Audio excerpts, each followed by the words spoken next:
ಕಾರ್ತಿಕ ಮಾಸದಲ್ಲಿ ಈ ಕೆಲಸಗಳನ್ನು ಮಾಡಿದರೆ ಕೋಟಿ ಪುಣ್ಯ. ಅಶ್ವಿನಿ ಮಾಸ ಮುಗಿದ ನಂತರ ಕಾರ್ತಿಕ ಮಾಸ ಆರಂಭವಾಗುವುದು.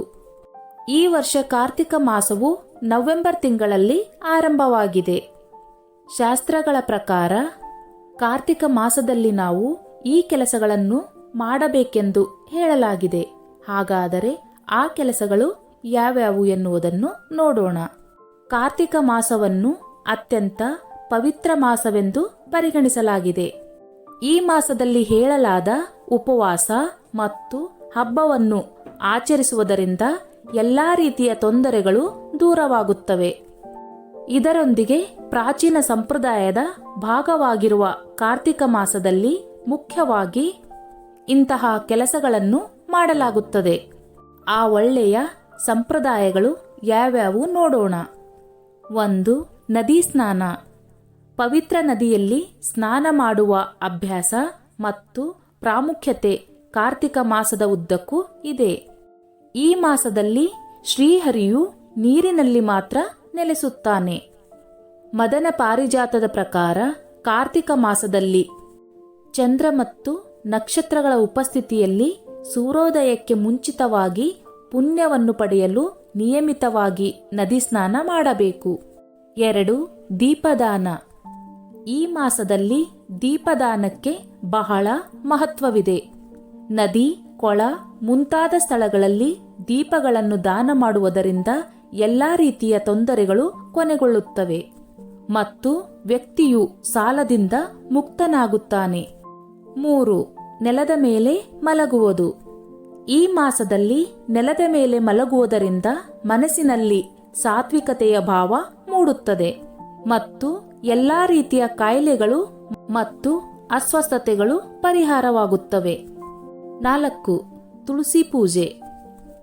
ಈ ಮಾಸದಲ್ಲಿ ತುಳಸಿಯನ್ನು ಪೂಜಿಸುವುದು, ಸೇವಿಸುವುದು ಮತ್ತು ಸೇವೆ ಮಾಡುವುದು ಬಹಳ ಮಹತ್ವವಾಗಿದೆ. ಈ ಕಾರ್ತಿಕ ಮಾಸದಲ್ಲಿ ತುಳಸಿ ಪೂಜೆಯ ಪ್ರಾಮುಖ್ಯತೆಯನ್ನು ಬಹುಪಾಲು ಎಂದು ಪರಿಗಣಿಸಲಾಗಿದೆ. 5. ಕಾಳುಗಳನ್ನು ತಿನ್ನುವುದು ನಿಷಿದ್ಧ. ಕಾರ್ತಿಕ ಮಾಸದಲ್ಲಿ ಉದ್ದು, ಹೆಸರು, ಉದ್ದಿನಬೇಳೆ, ಅವರೆ, ಬಟಾಣಿ, ಸಾಸಿವೆ ಇತ್ಯಾದಿಗಳನ್ನು ತಿನ್ನಬಾರದು. ಬೆಳ್ಳುಳ್ಳಿ, ಈರುಳ್ಳಿ ಮತ್ತು ಮಾಂಸಾಹಾರಿ ಪದಾರ್ಥಗಳನ್ನು ಸೇವಿಸಬೇಡಿ. 6. ಎಣ್ಣೆ ಹಚ್ಚುವುದು ನಿಷಿದ್ಧ. ಈ ಮಾಸದಲ್ಲಿ ಎಣ್ಣೆಯನ್ನು ಹಚ್ಚಿಕೊಳ್ಳಬಾರದು. ಕೆಲವರಲ್ಲಿ ಎಣ್ಣೆ ಹಚ್ಚಿ ಸ್ನಾನ ಮಾಡುವ ರೂಢಿಯಿದೆ. ಇದು ಒಳ್ಳೆಯ ಹವ್ಯಾಸವಾದರೂ ಕಾರ್ತಿಕ ಮಾಸದಲ್ಲಿ ಈ ಕೆಲಸವನ್ನು ಮಾಡಬಾರದು. 7. ಇಂದ್ರಿಯ ನಿಗ್ರಹ. ಕಾರ್ತಿಕ ಮಾಸದಲ್ಲಿ ವಿಶೇಷವಾಗಿ ಬ್ರಹ್ಮಚರ್ಯವನ್ನು ಆಚರಿಸುವುದು ಇಂದ್ರಿಯ ನಿಗ್ರಹದಲ್ಲಿ ಬಹಳ ಮುಖ್ಯವೆಂದು ಹೇಳಲಾಗುತ್ತದೆ. ಇದನ್ನು ಅನುಸರಿಸಲು ವಿಫಲವಾದರೆ ಅನಪೇಕ್ಷಿತ ಫಲಿತಾಂಶಗಳಿಗೆ ಕಾರಣವಾಗುತ್ತದೆ. ಇಂದ್ರಿಯ ನಿಯಂತ್ರಣದಲ್ಲಿ ಕಡಿಮೆ ಮಾತನಾಡುವುದು, ಯಾರನ್ನು ಟೀಕಿಸದಿರುವುದು ಅಥವಾ ವಿವಾದ ಮಾಡದಿರುವುದು, ಆಹಾರದ ಮೋಹವನ್ನು ಹೊಂದಿಲ್ಲದೇ ಇರುವುದು, ಹೆಚ್ಚು ನಿದ್ರೆ ಮಾಡದೇ ಇರುವುದು ಇತ್ಯಾದಿ. 8. ದಾನ.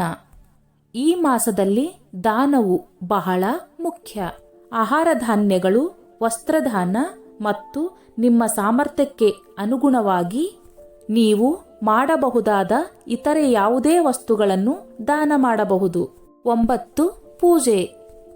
ತೀರ್ಥ ಪೂಜೆ, ಗಂಗಾ ಪೂಜೆ, ವಿಷ್ಣು ಪೂಜೆ, ಶ್ರೀಕೃಷ್ಣ ಪೂಜೆ, ಕಾರ್ತಿಕೇಯ ಪೂಜೆ, ಕಾಳಿ ಪೂಜೆ, ಲಕ್ಷ್ಮೀ ಪೂಜೆ ಮತ್ತು ಯಾಗ ಮತ್ತು ಹವನ ಕೂಡ ಈ ಮಾಸದಲ್ಲಿ ಬಹಳ ಮುಖ್ಯ.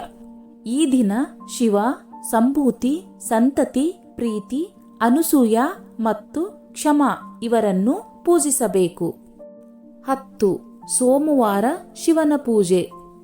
ಶಿವನ ಮಾಸವಾಗಿರುವುದರಿಂದ ಕಾರ್ತಿಕ ಸೋಮವಾರಗಳಿಗೆ ವಿಶೇಷ ಮಹತ್ವ. ಸೋಮವಾರ ಮನೋಕಾರಕ ಚಂದ್ರನ ದಿನವೂ ಹೌದು. ರುದ್ರಾಭಿಷೇಕಕ್ಕೆ ಈ ಸೋಮವಾರಗಳು ಹೆಚ್ಚು ಪ್ರಶಸ್ತ. ಚಂದ್ರನನ್ನು ಧರಿಸಿದ ಶಿವ ಇಬ್ಬರ ಆಶೀರ್ವಾದವು ಜೊತೆಗೆ ದೊರೆಯಲಿದೆ. 11. ಧಾತ್ರಿ ಹೋಮ. ಬ್ರಹ್ಮದೇವರ ಆನಂದ ಭಾಷ್ಪದ ರೂಪದಲ್ಲಿ ಭೂಮಿಗೆ ಬಿದ್ದು ಬೆಟ್ಟದ ನೆಲ್ಲಿಕಾಯಿ ಮರವಾಗಿದೆ ಎನ್ನುವುದು ನಂಬಿಕೆ. ಕಾರ್ತಿಕ ಮಾಸದಲ್ಲಿ ಧಾತ್ರಿ ಹೋಮಕ್ಕೆ ಹೆಚ್ಚಿನ ಫಲವಿದೆ ಎನ್ನುತ್ತಾರೆ. 12. 2 ಹೊತ್ತು ಸಾಲು ದೀಪ. ಕಾರ್ತೀಕ ತಿಂಗಳಲ್ಲಿ 2 ಹೊತ್ತು ದೀಪಗಳನ್ನು ಇಡಬೇಕು ಎನ್ನುತ್ತಾರೆ. ಅದರಲ್ಲೂ ಶಿವ ಮತ್ತು ವಿಷ್ಣುವಿನ ದೇವಾಲಯಗಳಲ್ಲಿ ತುಪ್ಪದ ದೀಪ ಹಚ್ಚಿದರೆ ಪರಿಸರವು ನಿರ್ಮಲವಾಗುವುದರ ಜೊತೆಗೆ ಬೆಳಕು ಪಸರಿಸುತ್ತದೆ. ಸ್ನೇಹಿತರೆ, ಈ ನನ್ನ ಮಾಹಿತಿ ನಿಮಗೆ ಇಷ್ಟವಾಗಿದ್ದಲ್ಲಿ ದಯವಿಟ್ಟು ಶೇರ್ ಮಾಡಿ, ಲೈಕ್ ಮಾಡಿ ಮತ್ತು ಸಬ್ಸ್ಕ್ರೈಬ್ ಮಾಡಿ.